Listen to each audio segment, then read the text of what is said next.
Wherever you go, whatever you do, throw a little at it. Omax, Vest and Briefs.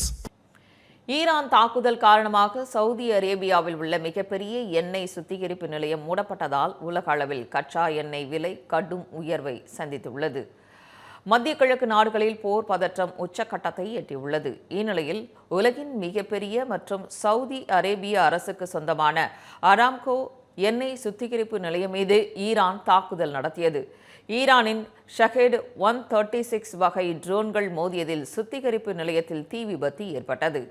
நீண்ட போராட்டத்திற்கு பிறகு தீ கட்டிற்குள் கொண்டு வரப்பட்டது. முன்னெச்சரிக்கை நடவடிக்கையாக சுத்திகரிப்பு நிலையத்தின் செயல்பாடுகள் நிறுத்தப்பட்டுள்ளதாக அராம்கோ நிறுவனம் தெரிவித்துள்ளது. இந்த தாக்குதல் செய்தி வெளியான சில நிமிடங்களிலேயே சர்வதேச சந்தையில் கச்சா எண்ணெய் விலை பேரலுக்கு $80 தாண்டி அதிரடியாக உயர்ந்தது. கடந்த 4 ஆண்டுகளில் இல்லாத வகையில் ஒரே நாளில் 8 முதல் 13% வரை விலை உயர்ந்துள்ளது.